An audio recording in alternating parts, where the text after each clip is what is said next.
Es de mi agrado hablar sobre la caja de herramientas con el tema nutrición y enfermedades gastrointestinales. Para comenzar con ello, vamos a hablar sobre la nutrición y enfermedades del tracto gastrointestinal. La relación existente entre la nutrición y las enfermedades del aparato digestivo es bidireccional, pues en efecto, como bien se sabe, muchas enfermedades digestivas pueden ser causa de alteraciones nutricionales, exponente de lo cual es cualquiera de las enfermedades malabsortivas del intestino delgado, y a la inversa, algunas enfermedades digestivas, paradigma de las cuales puede ser la enfermedad celíaca, pues están causadas directamente por algún elemento dietético. El tracto gastrointestinal comienza en los labios y termina en el ano. Comprende diversos órganos con distintas funciones para llevar a cabo la digestión química, mecánica, absorción de nutrientes y eliminar la materia fecal. Además, interactúa con otros sistemas, como el sistema nervioso central y endocrino, entre otros, para regular la homeostasis energética del organismo. Por lo anterior, cualquier enfermedad que afecte el sistema digestivo tendrá importantes repercusiones en el estado de nutrición del individuo, y es de suma importancia que el médico realice la adecuación nutritiva. En caso necesario, actuar de manera mancomunada con el especialista en nutrición para prevenir, reducir o revertir las complicaciones nutricionales, así como la morbimortalidad asociada con ella. Para diseñar la adecuación del plan de alimentación es necesario realizar una valoración integral del paciente que debe incluir la evaluación clínica, la evaluación bioquímica y la evaluación dietética. Mediante la evaluación clínica se identifican los factores de riesgo asociados con el deterioro del estado de nutrición, ya sean los antecedentes médicos y quirúrgicos, pérdida ponderal, cambios significativos en la ingestión de alimentos, síntomas gastrointestinales, uso de fármacos o suplementos, además de determinar la corporal composición y la presencia de signos clínicos de desnutrición. El desarrollo de un plan de nutrición requiere el establecimiento del siguiente punto: estimar las necesidades energéticas y de otros nutrimentos y señalar la vía de alimentación. Aunque se recomienda como primera opción la vía oral, en ocasiones no es posible utilizarla, por lo que se requiere alimentar mediante vía enteral o parenteral y mixta. Entre la nutrición y enfermedades del tracto gastrointestinal podemos encontrar lo que es la nutrición en alergias e intolerancias alimentarias, así como la nutrición en hepatopatías, cirrosis y la nutrición en los trastornos de función intestinal, como el estreñimiento y diarrea.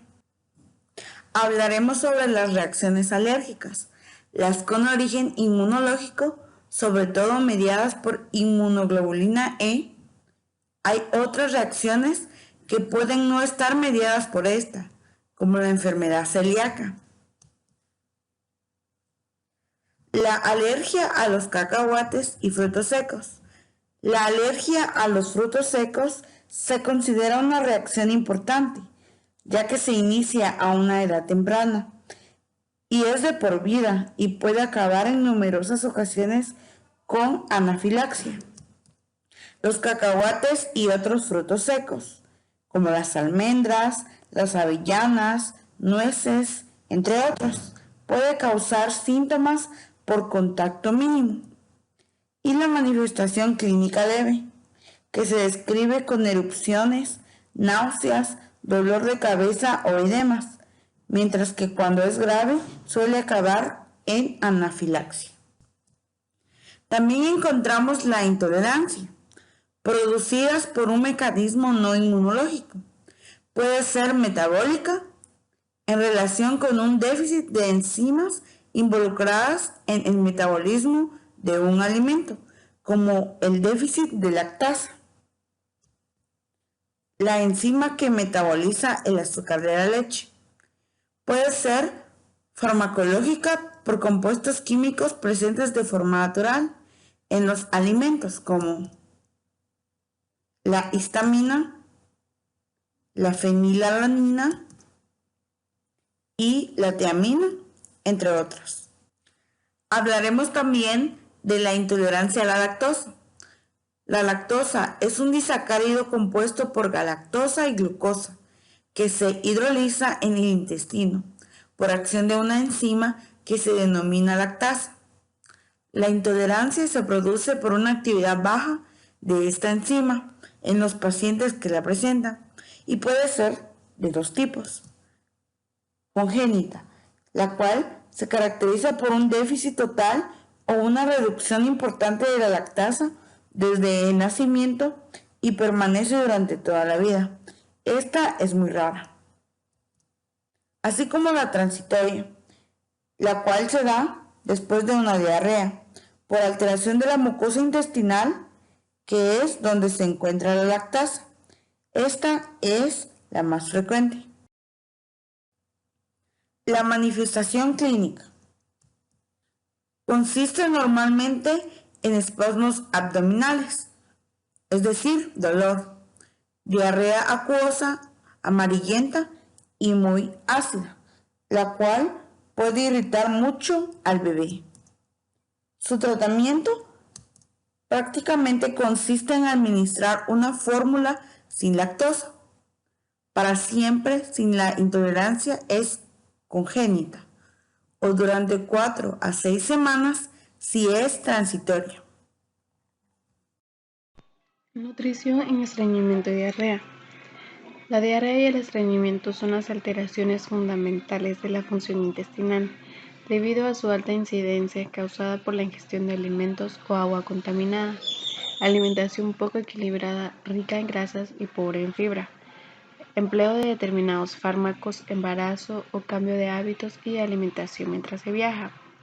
La diarrea puede ir o no acompañada de dolor, debilidad, náuseas, vómitos, espasmos abdominales, fiebre o pérdida de apetito.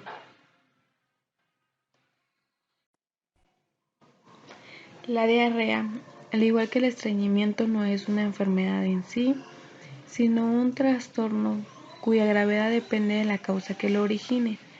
Se caracteriza por la evacuación frecuente de las heces acuosas sin forma, lo que provoca una escasa absorción de agua y elementos nutrientes.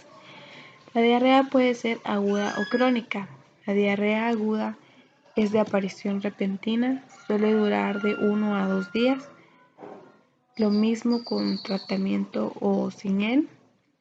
La diarrea crónica suele prolongarse durante bastante tiempo, suele ser resultado de muchos factores y a veces es síntoma de un trastorno más importante. Las causas más importantes de la diarrea son las siguientes: ingestión de alimentos o agua contaminada por gérmenes patógenos, siendo el principal la Escherichia coli, seguido de la Salmonella y Shigella. Por ejemplo, en los alimentos ingeridos hasta 3 días antes de la aparición de la diarrea puede provocar una intoxicación alimentaria, que generalmente se manifiesta también con vómitos y dolor cólico. En el caso de la diarrea simple del viajero, esta es provocada por una descompensación de la flora bacteriana intestinal debido a la ingestión de alimentos no habituales, lo que se conoce como transgresión dietética. Esta diarrea suele ser benigna e ir acompañada de vómitos, fiebre, calambres intestinales, heces sanguinolentas y moco. Está causada por la bacteria o por protozoos tipo Giardia. En caso del tratamiento, es importante restablecer la secreción y absorción de agua y electrolitos, aliviar o tratar con dieta adecuada las consecuencias hidroelectrolíticas y nutritivas que se derivan de la diarrea, ya sea aguda o crónica. Antes recetaban quimioterápicos o antibióticos a toda diarrea de origen supuestamente infeccioso.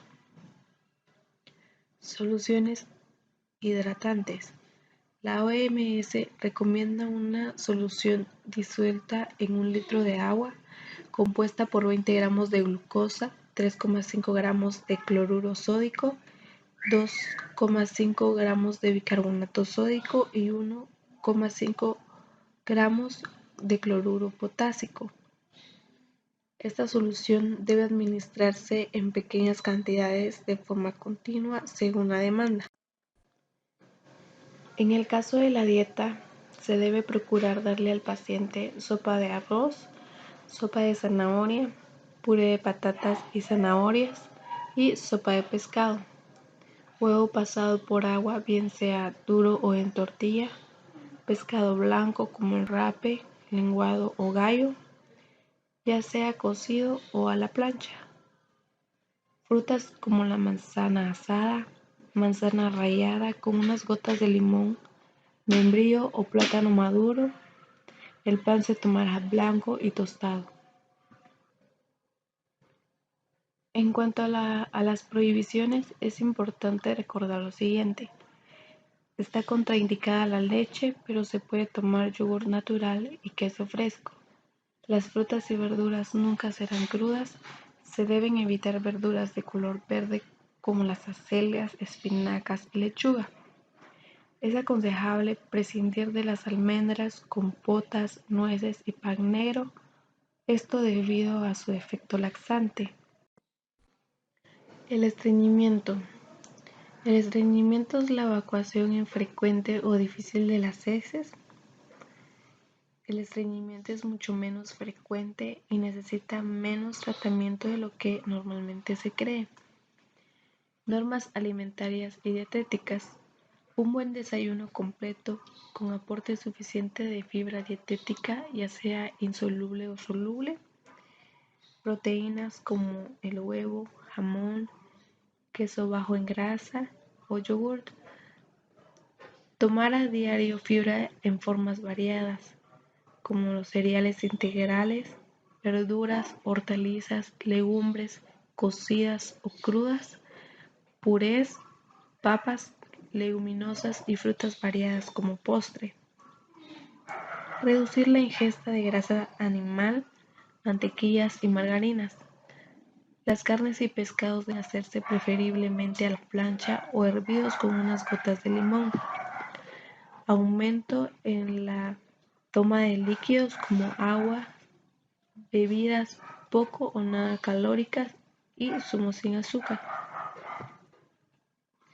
Se distinguen dos tipos de fibra, la fibra insoluble y la fibra soluble. La fibra insoluble se encuentra sobre todo en los cereales integrales y la fibra soluble se encuentra en legumbres, frutas y verduras.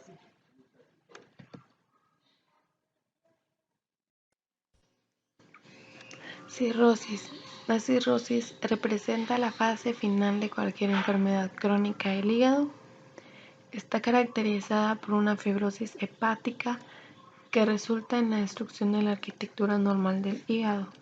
El tejido funcional hepático es destruido y reemplazado por nódulos regenerativos que no restauran las funciones hepáticas. Las causas más comunes de la cirrosis hepática son consumo de alcohol el 60-70%, obstrucción biliar del 5 al 10%, hepatitis crónica B o C 10%, hemocromatosis del 5 al 10%, hígado graso no alcohólico 10%.